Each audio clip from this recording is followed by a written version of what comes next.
Em nome do Pai, do Filho e do Espírito Santo. Amém. A graça de nosso Senhor Jesus Cristo, o amor do Pai e a comunhão do Espírito Santo estejam convosco. Bendito seja Deus que nos reuniu no amor de Cristo. Apresentando a Deus os nossos governantes, pedindo a luz do Espírito Santo sobre eles e, como no Evangelho de domingo, que eles possam viver as bem-aventuranças, como também todos aqueles que foram eleitos, pedindo por nós, pela nossa família, pelos pobres, pelos abandonados, pelos doentes, por todos aqueles que recomendaram as nossas orações, por todas as pessoas que, de um modo ou de outro, precisam de nós, também nos encaminhando para finados, pedindo pelos fiéis defuntos, para que tenham descanso eterno. Por isso, peçamos ao Espírito Santo para que a palavra de Deus seja derramada em nosso coração e nós possamos cada vez mais ter uma compreensão maior da Santa Palavra. Ó vinde, Espírito Criador, as nossas almas visitai e enchei os nossos corações com vossos dons celestiais. Vós sois chamado intercessor de Deus excelso dom sem par, a fonte viva, o fogo, o amor, a unção divina e salutar. Sois doador dos 7 dons e sois poder da mão do Pai, por ele prometido a nós, por nós seus feitos proclamais. A nossa mente iluminai, os corações enchei de amor, nossas fraquezas encorajai, qual força eterna e protetor. Nosso inimigo repeli e concedei-nos vossa paz. Se pela graça nos guiais, o mal deixamos para trás. Ao Pai e ao Filho Salvador, por vós possamos conhecer, que procedeis do seu amor, fazei-nos sempre firmes crer. Senhor esteja convosco. Ele está no meio de nós. Proclamação do Evangelho de Jesus Cristo segundo Mateus. Glória a vós, Senhor. Vendo ele as multidões, subiu a montanha. Ao sentar-se, aproximaram-se dele os seus discípulos, e pôs-se a falar e os ensinava, dizendo: Bem-aventurados os pobres em espírito, porque deles é o reino dos céus. Bem-aventurados os mansos, porque herdarão a terra. Bem-aventurados os aflitos, porque serão consolados. Bem-aventurados que têm fome e sede de justiça, porque serão saciados. Bem-aventurados os misericordiosos, porque alcançarão misericórdia. Bem-aventurados os puros de coração, porque verão a Deus. Bem-aventurados os que promovem a paz, porque serão chamados filhos de Deus. Bem-aventurados que são perseguidos por causa da justiça, porque deles é o reino dos céus. Bem-aventurados sois, quando vos injuriarem e vos perseguirem, e mentindo disserem todo mal contra vós, por causa de mim. Alegrai-vos e regozijai-vos, porque será grande a vossa recompensa nos céus. Palavra da salvação. Glória a vós, Senhor. Bom, na liturgia, a última parte do versículo foi assim que perseguiram os profetas que vieram de vós, é tirada, porque a liturgia quer dar ênfase, porque é a festa de todos os santos, a solenidade de todos os santos, a liturgia quer dar ênfase exatamente nessa palavra, né? Alegrai-vos e exultai, porque será grande a vossa recompensa no céu, né? Quer dar essa ênfase do céu. A primeira leitura é Apocalipse 7, onde fala todos aqueles que estão diante do trono, adorando o Senhor, né? E essa visão. Então nós vamos pegar aqui as bem-aventuranças, tá? São as 8, né? E ver uma a uma, né? Ver uma a uma, tá? É muito interessante hoje a gente ver a tradução também, porque nós vamos ter agora coisas que vendo diferente, né? Então o primeiro e o segundo versículo aí, e o terceiro também, Vendo Jesus as multidões, subiu ao monte e sentou-se. Os discípulos aproximaram-se. Jesus começou a ensiná-los. Bem-aventurados os pobres em espírito, porque deles é o reino dos céus. Então, a bem-aventurança tem bem-aventurança de caráter sapiencial. Só que aqui, como vai dizer a comentário da Loyola, é uma bem-aventurança com caráter escatológico. Então vamos ver bem-aventurança de caráter sapiencial. Vamos pegar o Salmo 1, versículo 1.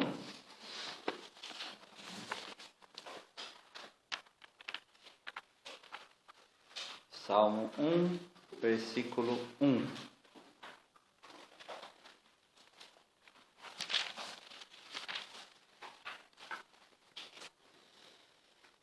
Feliz o homem que não... é feliz o homem. Então, o próprio saltério já começa com a mesma palavra que nós temos aqui.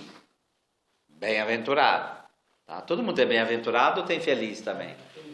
Então, ali é feliz, né? Porque a palavra bem-aventurado é grande, né? Quer dizer, nesse sentido da pessoa ser realmente bem-aventurada, bem feliz por ter essa graça de Deus na vida dela. Então, a primeira em grego, claro que a palavra em hebraico, mas a tradução grega, Makarios aniros huki e poreute, quer dizer, Makarios é a mesma palavra da bem-aventurança, Makarios, feliz, bem-aventurado, tá?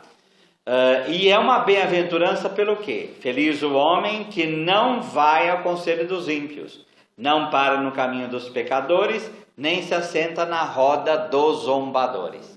Então é uma felicidade por ele praticar o bem, por ele fazer o bem, tá?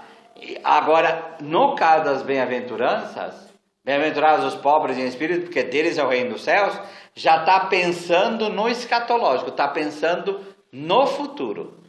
Então não se refere ao cumprimento da lei, se refere ao futuro. Então vamos pegar Daniel 12:12, que é um exemplo desse tipo de bem-aventurança, que é meio diferente, mas joga para um futuro, né?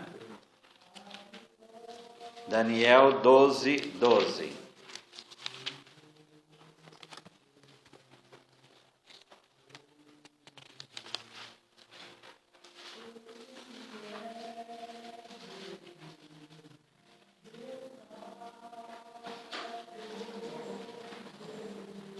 Bem-aventurado aquele que perseverar chegando a 1335 dias.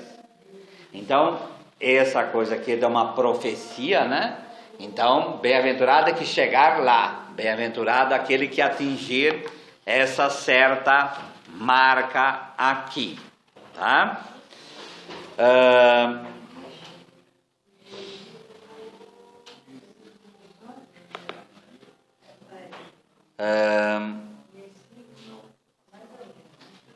Como a gente lê isso aqui, vendo Jesus as multidões, subiu ao monte e sentou-se.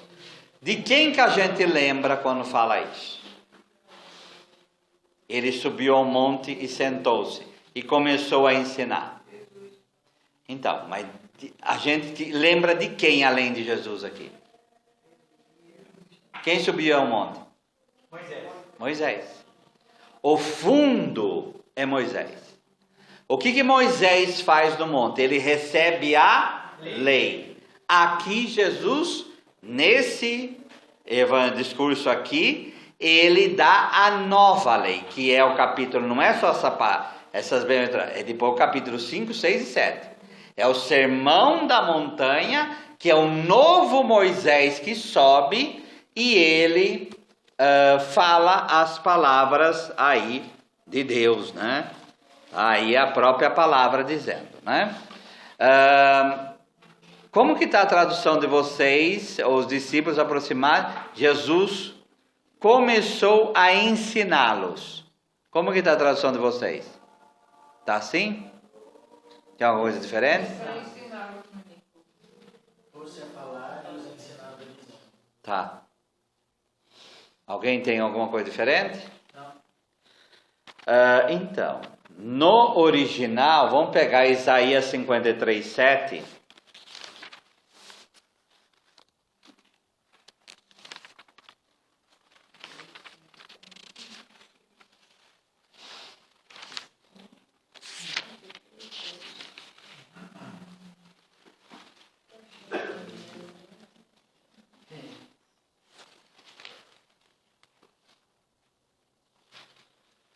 Depois eu vou explicar, vou pegar outras passagens, depois eu vou explicar o que quer dizer isso aqui. Foi maltratado, mas livremente humilhou-se e não abriu. Oi? 7. Foi maltratado, mas livremente humilhou-se e não abriu a boca, como um cordeiro conduzido ao matadouro, como uma ovelha que permanece na frente dos criadores, ele não abriu a boca. Vamos pegar Ezequiel, que é um pouco para frente aí. Ezequiel, tem Jeremias, depois vem Ezequiel. Ezequiel 3, 27.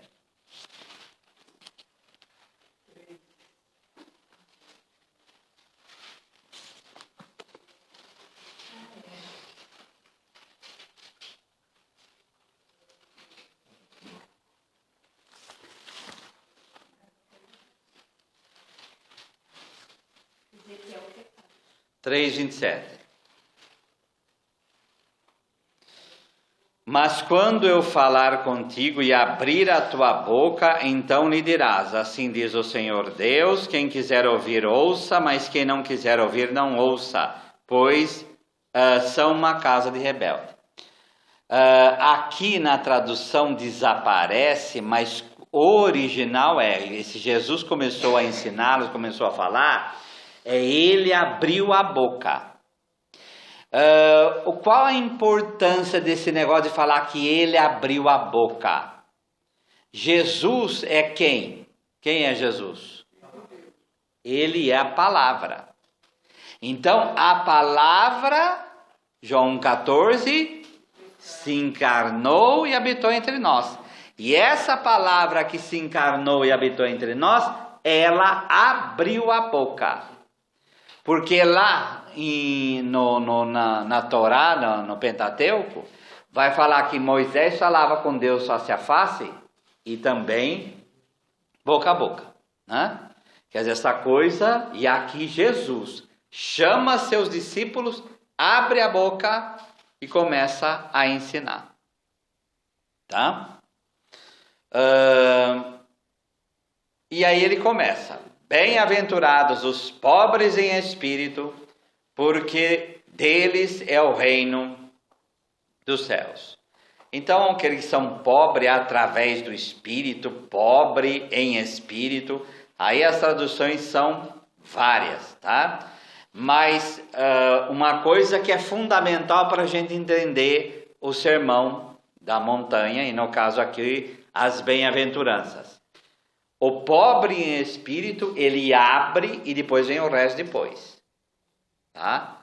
Então, sede de justiça, tudo mais, é aquele que é verdadeiramente pobre. Tá? Um lugar que tem uma palavra parecida com isso. Vamos pegar Salmo 34, 19 ou 18, depende da Bíblia.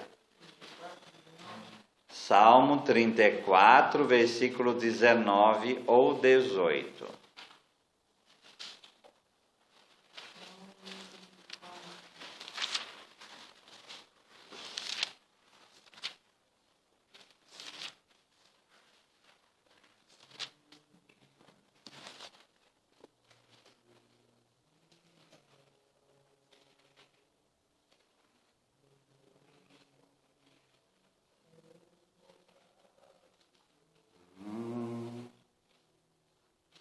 Isso, aqui na minha, na Jerusalém está 19, tá? O Senhor está perto dos corações contritos, acharam aí? Sim. E salva os de espíritos abatidos, tá? No original aqui, porque no Epitokos, no no Sermão da Montanha. O PT aí no grego é cair, tá? Então são os caídos, são aqueles que são humildes ou pobres, tá? No caso aqui no tapeinos to pneumática, quer dizer, aqueles que são pobres no espírito. É a mesma palavra, só que tapeinos também é pobre também. É uma outra palavra para falar pobre também, tá? Pode traduzir por humilde também. Vocês têm humilde aí na tradução? Alguém achou humilde aí? Não, na bem-aventurança lá. Bem-aventurados os humildes em espírito, tem isso também. Esse espírito abatido, então, é a mesma palavra do pobre em espírito. Não é a mesma palavra, mas é pobre. É outra palavra, mas é pobre, tá? É pobre. Oi? Você está abatido, né? Alguém tem outra palavra aí? Você tem outra palavra ou não? Não, no Salmo.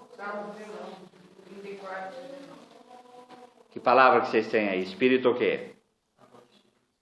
Espírito abatido? Todo mundo espírito abatido? Mas porque aí vai pegar o hebraico, mas depois aí no grego vai traduzir exatamente por essa palavra. Então o que é pobre em espírito, né? É verdadeiramente aquele que está caído, abatido, arrebentado, humilhado, não pelo Espírito de Deus, tá? Mas a partir de dentro. A partir de dentro que ele está arrebentado, tá? Esse realmente é dependente. Então vamos pegar isso daí. Pega o Salmo 40, 18. O último versículo do Salmo 40.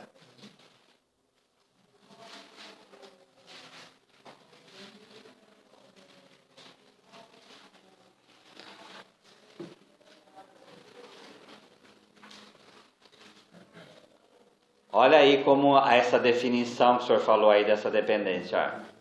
Quanto a mim, eu sou pobre e indigente. Que tradução vocês têm? Desvalido. Quem mais? Tá? Mas o Senhor cuida de mim. Tu és meu auxílio e salvação. Deus meu, não demores. Esse é o pobre em espírito. Esse é aquele, eu sou pobre e indigente, mas Deus cuida de mim. Então esse porque ele não é pobre somente exteriormente. Ele é pobre porque ele sabe-se que Deus cuida dele. Ele sabe que ele depende de Deus. Tá? Automaticamente ele se coloca como rico. Oi? Ele descobriu a verdadeira riqueza. Sobre a verdadeira riqueza. Por exemplo, uma pessoa que se esvazia totalmente de si e dá lugar à graça divina. Exato. Porque na medida que ele fala, mas o Senhor cuida de mim, então é Ele que vai me preencher. Tá? Deixa de ser humilhado nesse momento. Não, aí ele encontra a verdadeira, né? Mas ele precisa passar pelo caminho da humilhação. Na Loyola, o comentário vai dizer assim: humildes os que se apresentam com mãos vazias diante de Deus e que abdicam de atitudes orgulhosas de autossuficiência. Ele inclina-se humildemente diante de Deus. Por isso, se inclinar e se cair, é essa que realmente quer dizer a palavra. Mas aí que tá? A humildade, por causa disso aí, humildade. Humildade é descer nas suas próprias pobrezas, nas suas próprias fraquezas e dali criar força para ressurgir em Cristo e com Cristo. Sim. Mas aí que está a dificuldade, ninguém quer descer, ninguém quer viver o podre humano do nosso próprio corpo. Então, vamos lembrar do Evangelho do Homem Rico? É isso que eu falei naquele dia.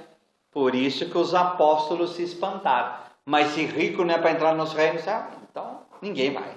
Porque todos nós precisamos de alguma coisa.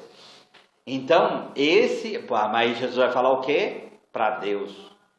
Então, é Deus quem nos dá a graça de ser pobre. Não é a gente que se esvazia. É Deus que nos dá a graça de nos esvaziar. Porque nós, por nós mesmos, a gente não aguenta. A gente se segura. Ou então também, né? Pela oração, por meio do Espírito, você Não, tentar sim. enfrentar a barreira. Só reza quem é pobre. Rico não reza. Porque rico é autossuficiente. Rico em espírito. Tá bom? Tá? A coisa é clara aqui. Tá? Esse pobre em espírito são pessoas? Sim. Todos nós. Profundamente convictos Então, da necessidade de Deus. mas eu tenho que assumir, como o Zé está colocando aqui, eu tenho que assumir esse papel. Eu tenho que assumir esse papel. Então eu não posso fingir, não tem como. A vida em comunidade. Porque a vida da comunidade vai mostrando isso. Vai jogando na nossa cara. E a pessoa, É um momento em que a gente pode se descobrir dessa forma. Sim, A gente sim. é um ano novo. É. É um anúncio, né, Padre? Anúncio de uma justiça. Sim. Então, por isso que vai vir logo depois aqui, sedento e faminto de justiça. Tá? quando nós entramos nesse plano do adentrar a nossa própria pobreza, aí é que se torna totalmente a dificuldade. Porque quando eu entro com a minha própria pobreza, eu volto. Porque muitos não querem enfrentar aquilo que já passou. Sim. Mas quem conseguiu plenamente foram os santos. Mas não tem jeito de não entrar. Por quê? Porque a vida vai tirando tudo. Se a gente não aprende por bem a ser pobre, um dia nós vamos morrer. Então não tem como. Ou você aprende ou você está morto. E aí morte eterna mesmo. Tá? Então vamos por bem. Ou se rende ou se rende. Então não tem jeito. Eu acho que a vida da gente caminha, na verdade, para isso mesmo. Porque a gente, cada dia a gente tem uma inovação, né? A gente consegue ver isso. Então, se a gente vai vendo, a gente com certeza vai ter frutos grandes para o final da vida da gente. Exato. E assim é a nossa vida. Porque a vida, Padre, ela é cheia de problema e cheia de dificuldade. Hoje eu estava pensando assim, meu Deus, quando que nosso problema acaba? Quando aparece outro. É sempre assim. Você vê, aquele problema que eu me preocupava antes, já não me preocupo mais, porque o que eu já tenho que me preocupar é novo. O máximo é 5 minutos entre um e outro que a gente deixa de pensar. Demorou, já põe outro. Mas não é assim mesmo. É sempre assim. É 5 minutos. Essas felicidades de 5 minutos que a gente tem na vida. Não é verdade? Aquelas palavras que eles falam, cada dia com o seu problema, é real. Mateus 6,34. Porque hoje o meu problema era um, hoje o meu já é outro. E no original não é problema. Problema está na nossa tradução. O original é cada dia basta o seu mal. E mal ali não é o mal é essa tranqueira toda que acontece na nossa vida. Aquele problema que eu tinha ontem, ele acabou quando amanheceu o dia de hoje. Exato. E assim vai. Depende como é encarado também, né? Como a gente... Mas aí qual é o segredo? Carregar a cruz. Hoje eu ouvi uma história, Padre, eu falei assim, a história é uma pessoa falando que você perdeu os pais cedo e aí então teve que se virar, estudou, aí acabou tendo uma boa posição, casou com uma moça também, aí acostumou com a vida boa, né? Só que aí ele perdeu o emprego de diretor que ele tinha. E, tipo assim, cada dia que tá passando, e ele tá fazendo um novo emprego, ela tá se distanciando dele e não quer saber, mas não liga, só fica reclamando, porque ele tá em casa, né? Com todos os problemas. Ele falou assim, aquilo na saúde, na doença, né? Que na pobreza não existe. Começa a questionar. Só que o que acontece, o que me chamou a atenção na história é que nenhuma vez ele citou Deus, que Deus pudesse ajudar, que ele pediu a Deus, que ele rezou. Nenhuma vez ele citou.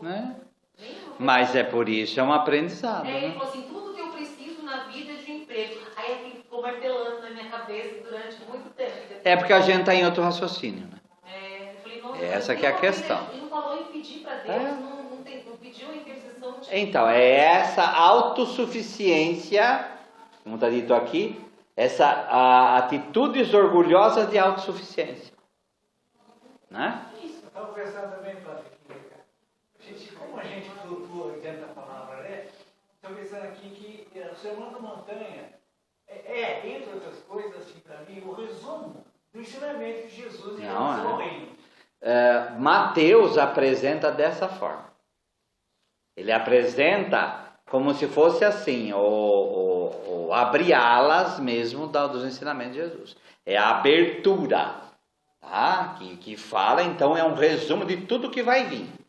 Porque todas essas bem-aventuranças vai estar sempre aparecendo no Evangelho, de uma forma diferente.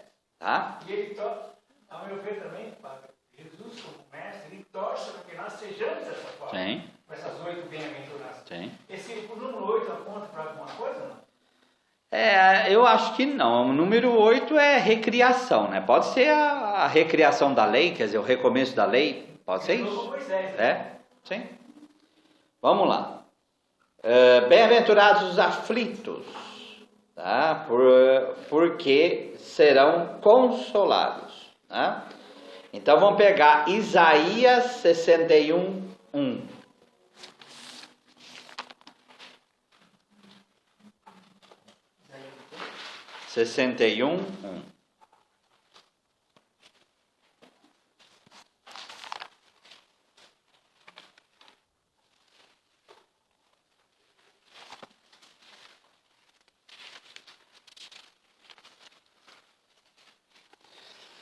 Nós temos que lembrar que esse Isaías 61 é ao trecho que Jesus vai citar em Lucas 4:18, quando ele vai para a sinagoga de Nazaré. Então, ele abre o livro do profeta Isaías e é este texto que ele lê. O Espírito do Senhor está sobre mim, porque o Senhor me ungiu. Enviou-me a anunciar a boa nova aos pobres, a curar os quebrantados de coração, e proclamar a liberdade aos cativos e a libertação aos que estão presos, a proclamar um ano aceitável, um dia da vingança do nosso Deus, a fim de consolar todos os enlutados, tá? E esse enlutados aqui que está no hebraico, quando vai traduzir para o grego, é pentuntas, que é a mesma palavra de aflito que está aqui no versículo 4. E olha a outra palavra, que é consolar. Então é daqui. E esse trecho aqui é a profecia do messianismo de Jesus. Né? Então aqui fala que o servo vem, o Messias vem, para consolar todos os que estão tristes. Vocês têm lutados, qual outra palavra que vocês têm aí? No final do versículo 2. A última palavra. Aflitos. Aflitos. Então, é a mesma palavra lá que está. Então, essa é a profecia que Jesus está falando lá. Bem-aventurados os aflitos. Por quê? Porque eles vão procurar consolação onde? Em Deus. Eles serão, aqueles que são verdadeiramente aflitos, eles vão receber a consolação de Deus. E não vão procurar consolação por si mesmos. Tá? Eu tenho, nas minhas orações, eu faço orações de São José, né? E na devoção a São José tem as orações que a gente tem que rezar pelos aflitos. Então, porque ele é protetor dos aflitos, dos agonizantes, daí para lá. Né?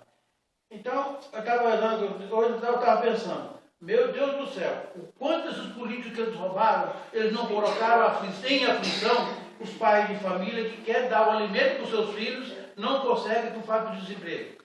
Então, vamos lá no raciocínio.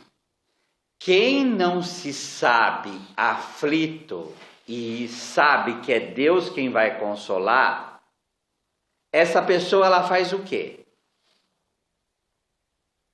Raciocina comigo. Quem não reconhece a si mesmo que é aflito, não reconhece mesmo como pobre, mas ele quer se sustentar e procurar a própria consolação, ele vai procurar, o certo seria procurar em Deus. Ele vai procurar onde? nas riquezas, no roubo. Ele vai passar por cima de qualquer pessoa para conseguir aquilo que ele quer. Agora, você fala dos políticos, mas nós, qualquer um é assim. Se a gente não entra nesse processo, a gente pode fazer pior do que eles estão fazendo. Eu estava me lembrando daquela passagem, quando Abel e Caim, quando Caim vem, que Deus fala para ele, onde está o teu irmão? Que eu percebi que o sangue do teu irmão clamava contra mim. Isto é, a meu favor. Agora veja, esse povo vão pagar pelo sofrimento que esse povo está passando hoje, com certeza. Sim. Porque se estão pagando é pelas consequências que eles fizeram. Sim. A mesma coisa como Deus cobrou de Caim, o sangue de Caim, quando o sangue de Caim caiu na terra, ele se proclamou a Deus como misericórdia. A igreja vai dizer que é pecados que clamam ao céu. Tá? E aí? Padre, esse momento aqui para mim também foi um momento em que Jesus estava diante de muita gente, uma grande multidão, de várias cidades.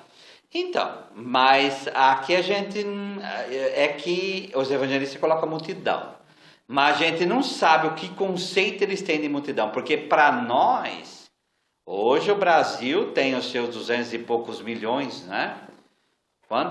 Roma na época tinha 1 milhão de habitantes e era considerada a metrópole das metrópoles, né?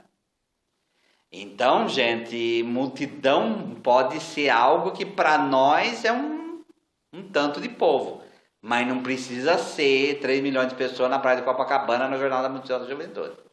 Isso não. Isso esquece, porque não é não. Jesus também passou misericórdia. Então, mas o mais importante aqui não é a multidão, é ele se colocar como o novo Moisés. Isso é o mais importante. Tá? Isso aqui que nós vemos aqui do profeta Isaías, padre, é uma profecia do profeta Isaías que foi de lá em São Lucas, como você falou aí. De Lucas 4. Por isso que é interessante, em Lucas, Jesus toma isso aqui para si e Mateus coloca como bem-aventurança. Né? Bem-aventurança. O Salmo também, os afligidos, que os Salmos para mover o coração de Deus, né? Então vamos pegar Êxodo 3,17 para a gente ver isso aí, que é a passagem mais famosa que tem, além da sarça ardente.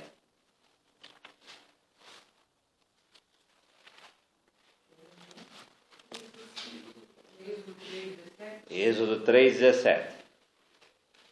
Lembra que bem-aventurados os aflitos, porque serão consolados. Tá?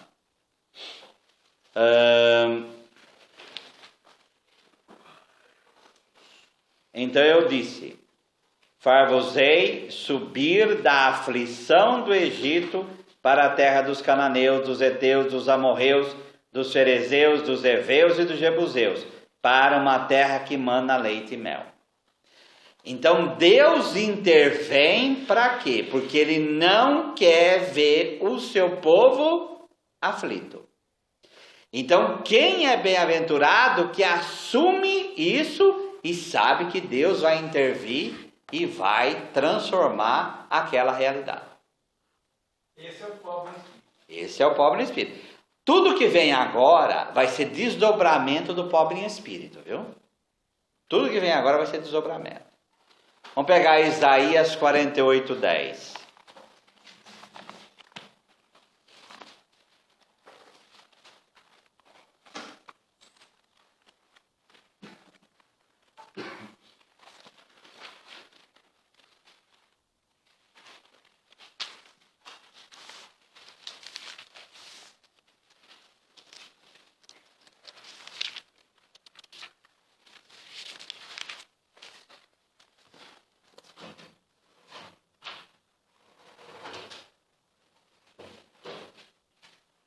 Essa aqui é famosa.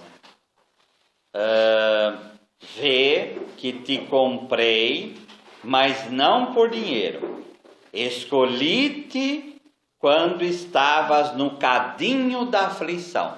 Que tradução vocês têm desse última parte do versículo aí? Cadinho da aflição. Tá? Fornalha de sofrimento. Alguém tem alguma coisa diferente? O que é cadinho da aflição? O que é cadinho, gente? Cadinho é aquela tigela, vamos colocar, de ferro, que você coloca a prata ou o ouro, ferve, derrete, para que a impureza desapareça. O cadinho não é feito de ferro aqui. Ele é feito de aflição. Para que existe aflição então? Para purificar. E São Paulo em Romanos 5 vai falar o quê? Dessa aflição, surge a perseverança, que vai surgir aí a verdadeira fé. A verdadeira fé. Então, isso não é tortura. Mas Deus vai consolar. O que é consolar? O que é consolos? Com é o quê? Está junto. E os solos? Com aquele que está sozinho. Então Deus está junto com essa pessoa que sofre. Como Jó. Deus não deixa ele sofrer sozinho. Tá? Então, bem-aventurados os pobres em espírito, bem-aventurados os aflitos, porque serão consolados. Ele não procura consolo em outro lugar. Ele sabe que é Deus quem cuida dele. E aí vem outra aí, no versículo 5. Bem-aventurados os mansos, porque possuirão a terra. E a primeira pergunta, manso, aqui gentileza, bondade de espírito, humildade para Deus, então essa disposição de espírito para a qual aceitamos a forma de lidar conosco do melhor, como a melhor e sem disputar ou resistir, né? Então vamos ver aqui outras passagens que a gente vai discernindo aqui o que é esse melhor, né? Esse manso, tá? Então vamos pegar o Salmo 37.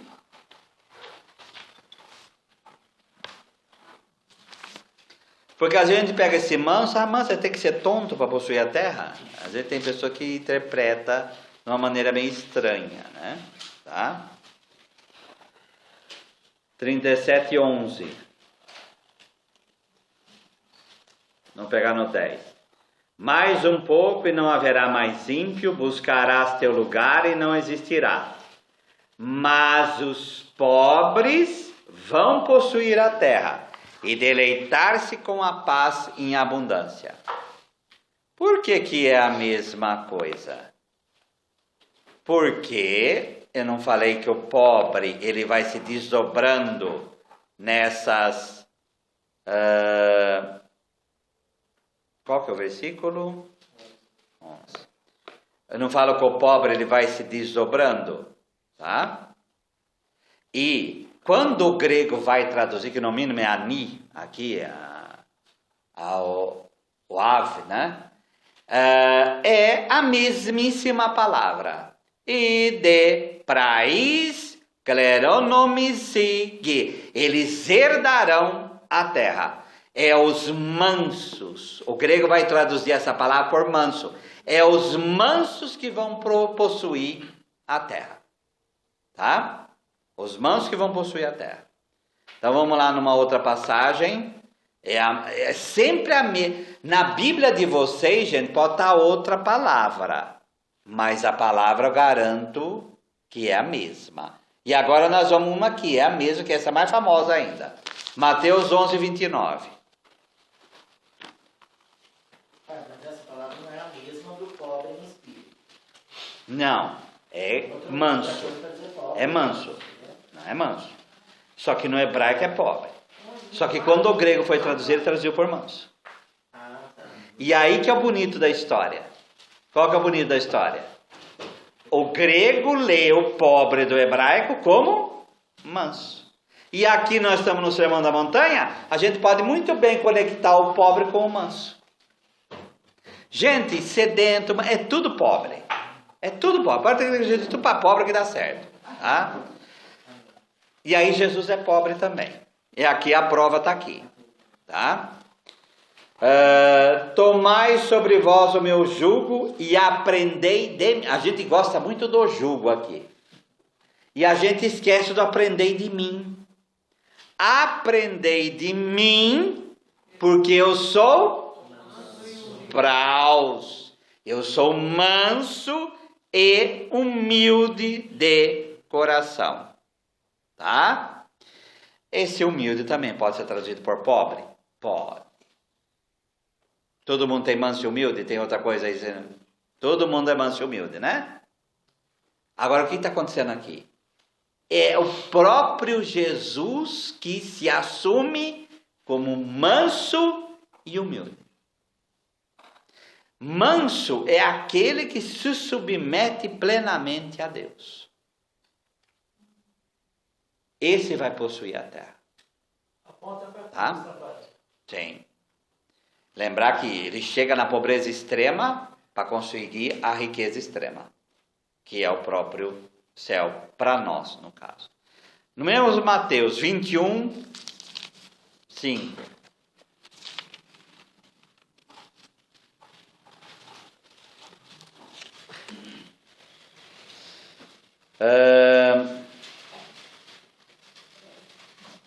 Aqui o profeta, citando o profeta Zacarias, tá?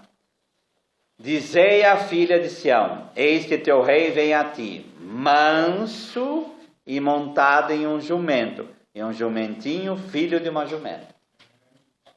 Tá? Então, mas o certo é manso. É a mesma palavra do Sermão da Montanha. É a mesmíssima palavra. Manso, manso. Tá? E no Antigo Testamento o grego vai traduzir por manso. Tá? Ficou claro, gente? Então o pobre, ele é aflito e tem a consolação de Deus. E é esse manso que vai conseguir ter a terra. Mas quer dizer que o manso, ele vai ser dono da terra? O manso, ele está junto com Deus. E quem é o Senhor? Não é o demônio como se apresenta em Mateus 4. O Senhor da terra é Deus. Tá? Para mim, a terra é por herança, não? Sim. Vamos pegar lá Gênesis 1:27. Sião é cidade aqui, no caso? É. Jerusalém. Monte Sião é um monte de Jerusalém. Tá? Então, às vezes, Sião chama Jerusalém. Jerusalém é um outro nome que pega aí do monte. Tá? Gênesis 1:27.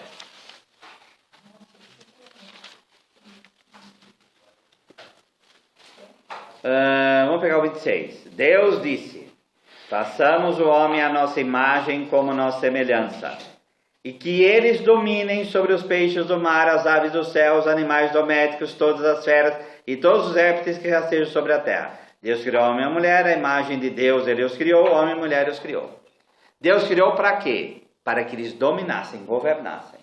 Então, quando você se assume como imagem e semelhança de Deus, quando você está unido plenamente a Deus, você governa a terra junto com Ele. Aí a gente lembra de santos como quem?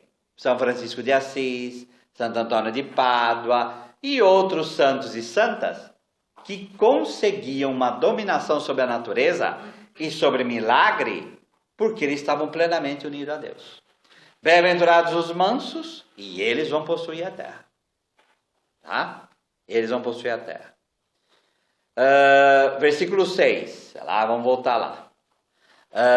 Bem-aventurados que têm fome e sede de justiça, porque serão saciados. O que é fome e sede? Por que essas duas palavras estão unidas aqui? Vamos pegar o Salmo 42, versículo 2.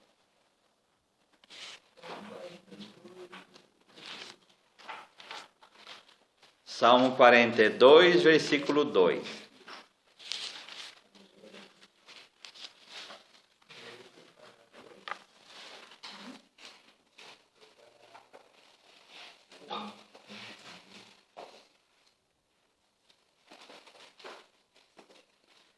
Como a corça bramindo por águas correntes, assim a minha alma está bramindo por ti, ó Deus. Qual a tradução que vocês têm esse bramindo aqui? Porque esse bramar aqui, para nós, é meio estranho, né? Tudo é bramar também? Ninguém tem outra tradução, gente? Não. Anseia, tá? Aí já é um pouco mais fácil, tá mais perto da nossa linguagem, né? Então, vamos ver aqui.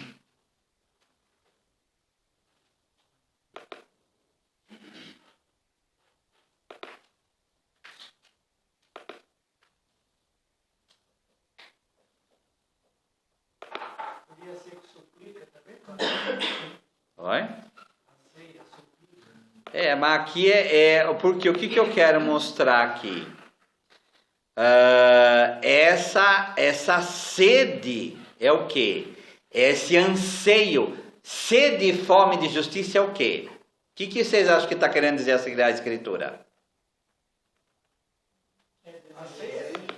Então, o que é ansiar? É um desejo intenso. Então, bem-aventurados que têm um desejo, sede e fome, um desejo intenso de justiça, porque eles vão ser saciados. É um desejo grande de uma transformação. Exato. Vamos pegar o Salmo já 63, 2, que tem uma coisa parecida com isso também. 63, versículo 2.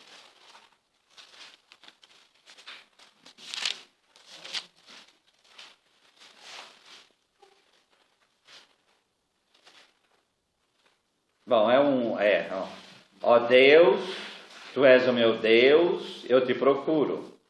Minha alma tem sede de Ti, minha carne te deseja com ardor, como a terra seca, esgotada e sem água. Esse é o desejo de justiça que a gente deveria ter. Quem que vai saciar? Por isso que eu amaria, se eu tivesse dinheiro, eu pagaria para fazer justiça, colocar nos carros, né? Justiça só de Deus. Tá? Porque por mais que o homem faça justiça, e a justiça do homem é reflexo da justiça de Deus, a plena justiça é só dele. Por isso a frase lá de João 8, né? Quem não tiver pecado, atire a primeira pedra. Quem pode falar isso? Então, é sempre Deus quem vai fazer a justiça plena. Nós por nós mesmos. Agora, Jesus fala, quando você tem sede, você tem anseio, você tem desejo extremo de justiça, você é feliz. Porque você vai ser saciado. Qual que é o contrário disso? É uma pessoa que se coloca no conformismo. Exatamente. Ou, pior, uma palavra pior do que essa, no indiferentismo. Tanto faz. Veio aquele maluco lá que mata 11 dentro de uma sinagoga. Tanto faz. Não, tanto faz não. Tanto faz não. Quer dizer, isso não pode acontecer. Isso não pode acontecer. Só que nós temos que Tá? tomar cuidado, Defalho, também, para não comparar a justiça de Deus com a justiça do homem. Né? Porque o Não, homem a plena é julgado por uma pessoa mais corrupta do que ele cometeu. Então, mas não é o homem que julga o homem. É a lei que julga o homem. O juiz, ele julga a partir da lei. Então, às vezes a gente coloca o peso todo só no juiz. O juiz, ele tem que aplicar a lei. O juiz pode inventar uma lei? Ele não pode inventar uma lei. Por isso que tem primeira instância, segunda instância, terceira instância, que é o Supremo Tribunal de Justiça, e quando a coisa está ainda violando a Constituição, vai para o Supremo Tribunal Federal. Por que tem tudo isso? Porque a lei tem que ser aplicada. Aí vai o Supremo Tribunal Federal, cai na mão de Gilmar Mendes e depois tudo embora. Mas por isso está sendo contestado. Porque começa a justificar o quê? Ele está servindo a lei? Aí cria uma interrogação. Eu entendo esse povo. Como é que eles colocam um juiz para cumprir a legislação brasileira, um cara que foi formado lá na Alemanha, que não tem nada a ver com a justiça daqui? Não, isso não tem problema. Porque existem os princípios. E esses princípios você tem em todas as leis. Aí, uma pessoa que é formada assim, ela é perfeitamente aplicável aqui. O Moro foi formado nos Estados Unidos. O doutorado dele é nos Estados Unidos. Então, Mas o princípio a pessoa sabe e aí ela consegue interpretar. eles correram e soltaram o Lula. O Moura descobriu, correu lá e não deixou. Se dependesse deles, o Lula já estava. Mas o que aconteceu ali? Ele soube pegar a lei. A hora que ele uniu aos traficantes e falou, o conjunto todo não pode fazer, aí ele pegou e usou a lei. Esse é o juiz. Mas é uma pessoa sedenta que faz isso. Não uma pessoa indiferente, conformista. Tá? Vamos pegar um outro versículo. Eclesiástico 4:28.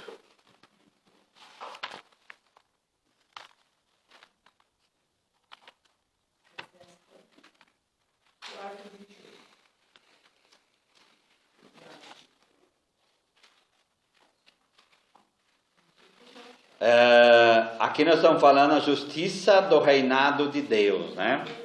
Olha o que o livro do Eclesiástico vai dizer, tá?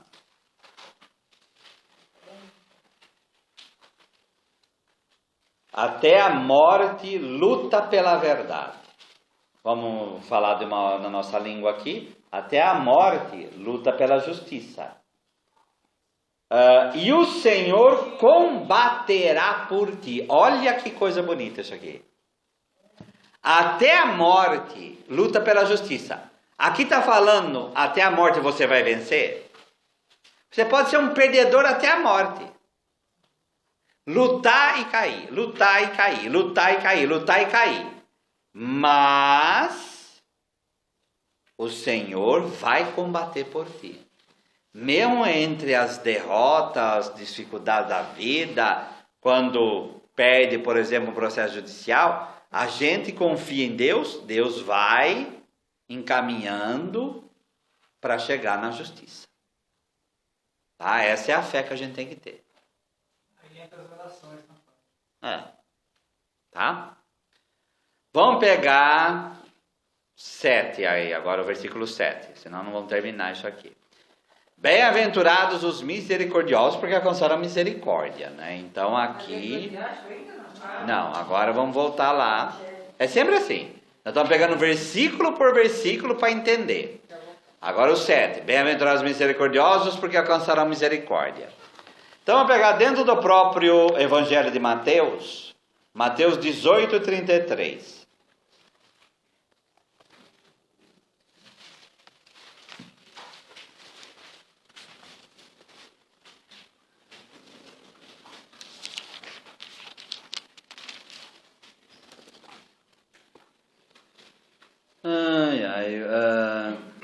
Não devias também tu ter compaixão do teu companheiro, como eu tive compaixão de ti? Aqui é a parábola do devedor implacável, que quer esganar o companheiro que devia pouco para ele. E o questionamento que o Senhor faz é o questionamento que ele faz para nós também. Não devias tu também ter compaixão do teu companheiro, como eu tive compaixão de ti? Se nós experimentamos a misericórdia de Deus, nós temos que aprender a ter misericórdia dos outros. Mas a gente não consegue, porque vem a revolta, vem o ódio, vem tudo. Aí a gente precisa pedir para Deus essa graça. Tá? 21:35. Um pouquinho para frente aí, que é a parábola do fim do mundo. Tá?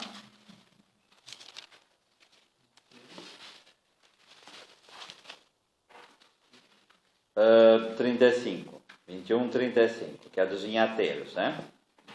Os vinhateiros, porém, agarraram os servos, espancaram e mataram a outro, e apedrejaram a outro. Então, continuando aí, até o 37. Enviou de novo outros servos em maior número do que os primeiros, mas eles trataram da mesma forma.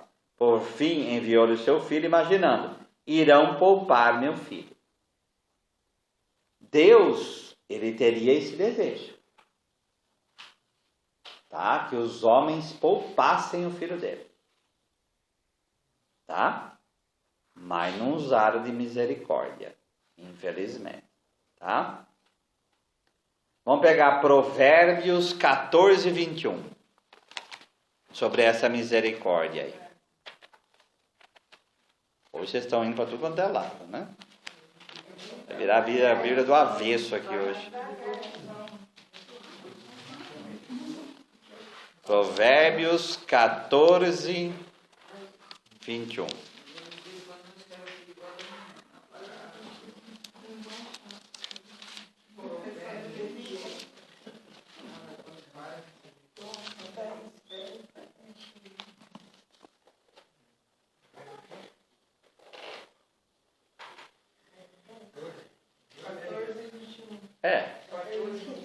É uma coisa simples, mas para mostrar essa misericórdia.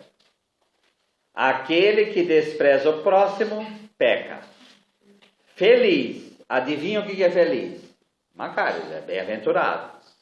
É quem tem piedade dos pobres. Então, já no Antigo Testamento, já se proclamava que bem-aventurados é aquele que tem piedade, aquele que é misericordioso. Todo mundo tem piedade aí ou tem outra palavra? Compaixão. Certo? Então, estamos aí. A próxima, não precisa ir lá em Mateus, porque nós vamos em Provérbios já de novo. Bem-aventurados os puros de coração, porque verão a Deus. O que vocês pensam que é esse puro? Então, não é. Não é. Também. É mais no sentido... Aqui um dos comentários vai falar que não é retidão moral também. É mais no sentido de simplicidade. Tá? Quando Jesus fala que esse é de simples como as pombas, lembram disso? Tá? A palavra simplicidade agora eu não vou lembrar no grego a etimologia, mas é aquela coisa, não é uma coisa entranhada, misturada. Não é uma coisa pura, como uma pomba, tá? Seria algo assim, simples. Então vamos pegar aqui, são aqueles, quem que é puro? Aquele que é sincero com Deus e com os homens. Aquele que é transparente. Aquele que é o que é. Aí pode envolver a castidade? Sim. Mas o problema é ver só como castidade.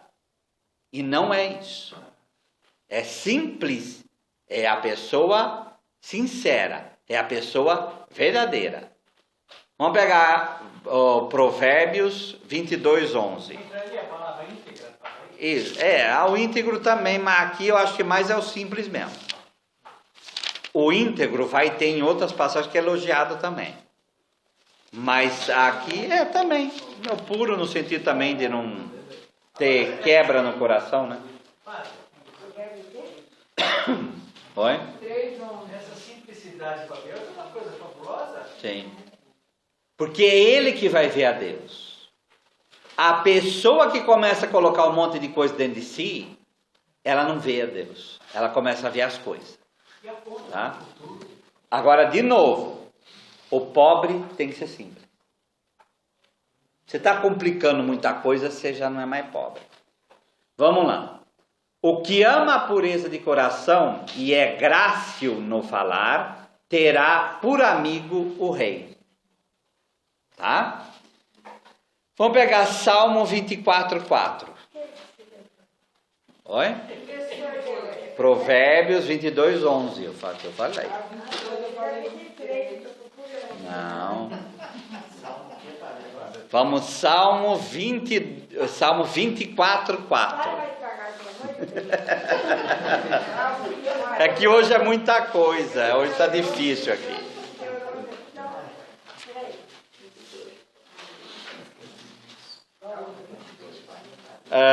Esse salmo aqui é o que a gente canta de vez em quando no ato penitencial, tá? 24, qual vai ser? 4. Isso.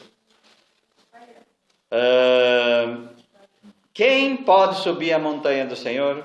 Quem entrará no lugar santo? Senhor, quem entrará? Então, quem tem mãos inocentes e coração puro. E quem é essa pessoa que é pura? Que não se entrega à falsidade, nem faz julgamento para enganar. Tradução: quem que é o puro de coração? É aquele que é... Não, aqui. É aquele que é... verdadeiro. Verdadeiro. Sincero. É o que é. O transparente. Esse é puro de coração. Esse vai ver a Deus.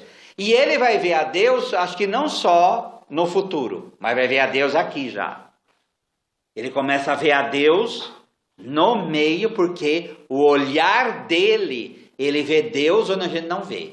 Porque a gente vê outra coisa. Aí também, nós podemos ver a visão de Deus com relação a nós. Por quê? Porque Deus ele não precisava que a gente conversasse com ele. Porque ele conhece o nosso coração, nós por inteiro. Mas ele, às vezes, ele quer ouvir a nossa conversa para ver a nossa sinceridade do nosso coração com relação a ele, como que anda. E para a gente também aprender a fazer isso.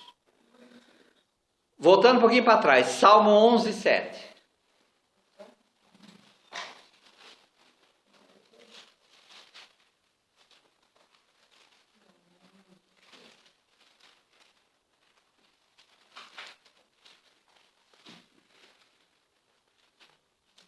Sim, o Senhor é justo. Ele ama a justiça. E os de coração reto contemplarão a sua face. Tá? Um pouquinho para frente. Salmo 17, versículo 15. 15. Quanto a mim, com justiça eu verei a tua face. Ao despertar eu me saciarei com a tua imagem. Tá? Porque esse homem verdadeiramente vive e ele vai contemplar a face de Deus. 63, 3. Mas é tudo pertinho aí, né, gente? Agora já esqueci. 63? 3.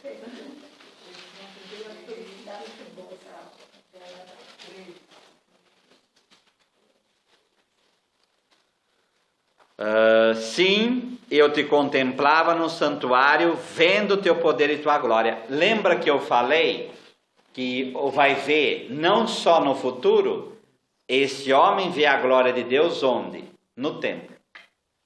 Porque já viu a terra. Sim.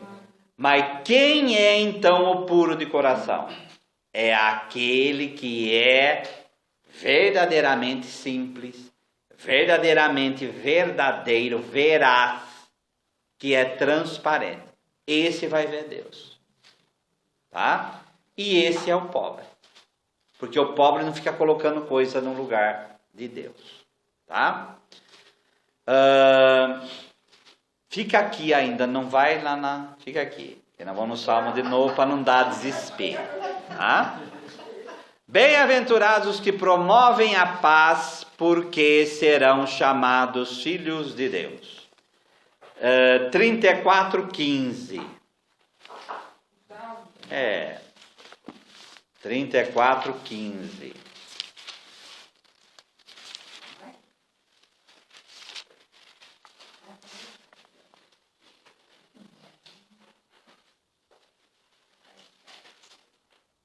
Coisa simples. Então, bem-aventurados que promovem a paz, porque serão chamados filhos de Deus. Tá? Ou promovem mesmo. E aqui o Salmo vai dizer: evita o mal e pratica o bem. Procura a paz e segue-a, tá? Então, a paz, ela aí é o estar de bem com os homens e com o próprio Deus, tá? Vamos pegar Isaías capítulo 2, versículo 2, tá? Isaías capítulo 2. Versículo 2.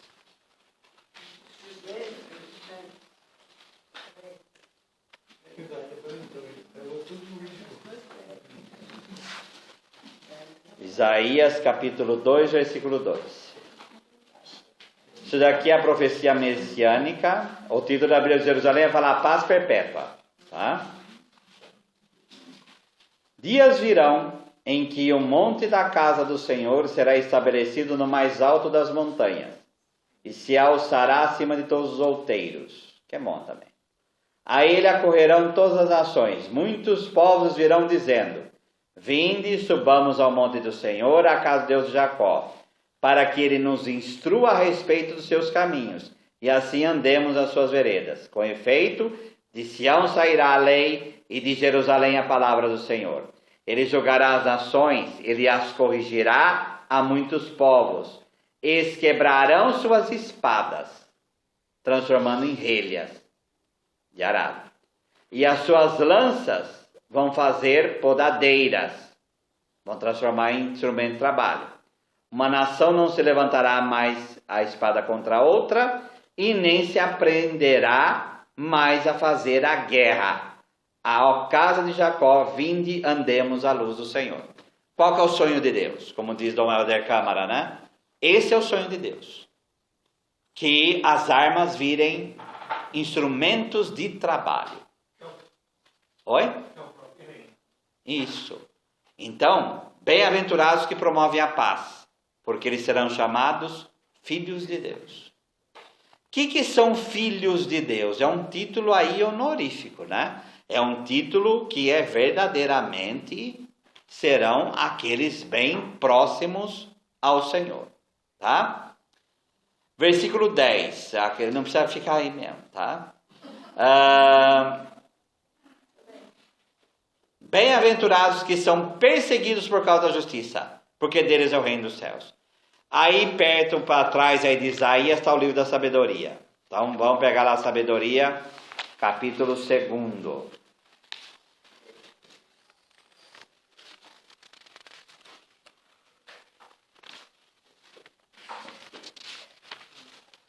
Então, bem-aventurados os que são perseguidos por causa da justiça. Não é ser perseguido por qualquer causa. Tem sabedoria 2, capítulo 2, depois do versículo a gente vai começar do 1 mesmo. Não é por qualquer causa, é por causa da justiça, tá? Deles é o reino dos céus. O que está no versículo 3? Bem-aventurados os pobres em espírito, porque deles é o reino dos céus. Tradução: pobre, perseguido, deles é o reino dos céus, é a moldura de todas as bem-aventuranças, fora que vem depois. É uma moldura de tudo. Tradução: tudo é pobre. Dizem entre si, em seus falsos raciocínios, os ímpios: breve e triste é a nossa vida, o remédio não está no fim do homem, não se conhece que tenha voltado do Hades. Nós nascemos do acaso e logo passaremos a que não existiu. Nosso nome será esquecido. Vamos lá no versículo 10. Olha o que o ímpio fala: oprimamos o justo pobre, não poupemos a viúva, nem respeitemos as velhas cãs do ancião. Que nossa força seja a lei da justiça, pois o fraco com certeza é inútil. O que ele está fazendo, o ímpio aqui? Perseguindo. E Jesus chama quem é perseguido de bem-aventurado. Por quê? Olha o versículo que eu acabei de ler. Porque quem é perseguido é... 3 pontinhos. É o quê? Pobre. Pobre. Quem vai perseguir rico? para ser jogado para os cães? Para ser massacrado? Vai perseguir é pobre. Vai perseguir aquele que não tem defesa. Porque isso daqui começa. Esse é o raciocínio do rico. Do rico não, do ímpio, né? Tá? Vamos lá no versículo 11, lá. Bem-aventurados. Fica aí mesmo, tá? Senão dá trabalho. Sois vós quando vos injuriarem, perseguirem, mentindo. Não falando a verdade, mentindo. Disserem todo tipo de mal contra vós, por causa de mim. Agora Jesus não fala no geral, ele fala a vós, está falando para a multidão. Mentindo. Vamos pegar Salmo 36. Não é Salmo não. Vamos pegar 2 Crônicas 36, 16. Agora vocês acharam. É depois do livro dos reis. Segundo livro de Crônicas, capítulo 36, versículo 16. É segundo Crônicas? É. 36.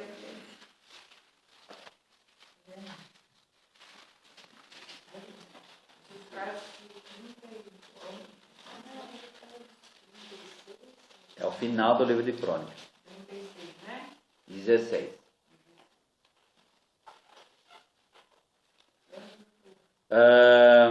Mas eles zombavam dos enviados de Deus, desprezavam suas palavras, escarneciam dos profetas, até que a ira do Senhor contra seu povo chegou a tal ponto que já não havia remédio.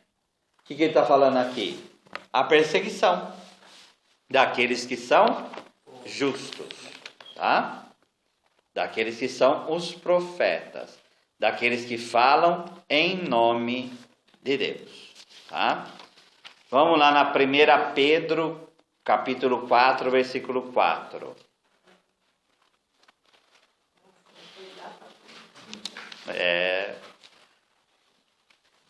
Pedro. 1 Pedro 4, 4.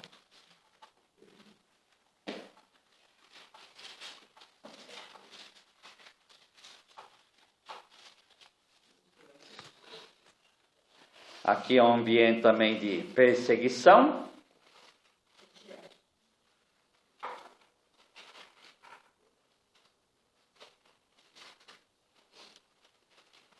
Agora estranham que não vos entregueis à mesma torrente de perseguição e vos cobrem de injúrias.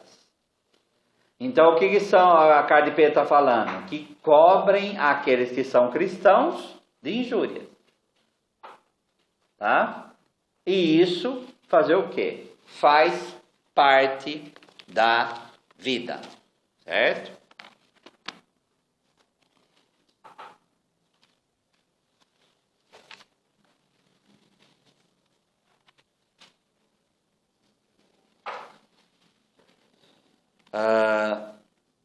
Agora a chave do versículo, bem-aventurados sois vós quando vos injuriarem, perseguirem e mentindo, e disserem todo mal de tipo por causa de mim. A chave do versículo é o por causa de mim, tá? Porque o mentindo, as pessoas podem mentir umas sobre as outras, mas pode ser por causa de Jesus, pode ser por outra causa, tá? Então a chave do versículo é por causa de mim, tá? Vamos pegar o Salmo 44, versículo 23.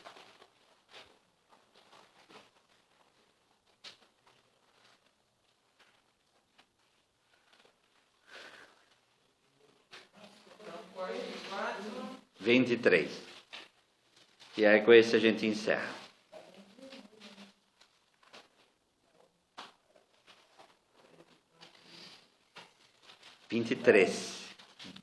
23, 44, 23. é por tua causa que nos matam todo dia. Por causa de quem? De Deus. E nos tratam como ovelhas de corte. Então, o segredo aqui é por causa de Deus que a gente é pobre, por causa de Deus que a gente é manso, por causa de Deus que a gente tem que ser simples, por causa de Deus que a gente tem que procurar misericórdia. E ao concluir tudo isso, solenidade a todos os santos, alegrai-vos e exultai. Exultar é alegria sobre alegria, porque os vossos nomes, porque será grande a vossa recompensa no céu. Então, todo esse rol aqui, quem tem sede de justiça, quem é pobre e em espírito, quem é manso e verdadeiramente é manso, quem é puro, é simples, é transparente, busca justiça, quem é até perseguido por causa de tudo isso, e por causa de Deus, a recompensa é o céu. Esses são os santos. Vem todos a casa de meu pai. Exato. Tá? Esse evangelho aqui, com esse molde que o senhor falou, entre o felizes os pobres no espírito e Vamos pegando o salmo aí. Tem um quiasmo? Sim, mas tem uns que falam entre o terceiro e o sexto. E aqui, a moldura é o reino do céu. Né? Então seria 2 com a moldura geral dos 2 blocos. Tá? Padre, não é uma bem-aventurança qualquer. Não, é o céu. Feliz, feliz, feliz, feliz, feliz, feliz, feliz, feliz. Para terminar, olha no 12. Esses felizes vão se alegrar e exultar porque eles vão para o céu. Afinal de contas, são bem-aventurados porque são pobres em si? São bem-aventurados porque eles vão para o céu, afinal de contas. Porque é o pobre que entra no céu.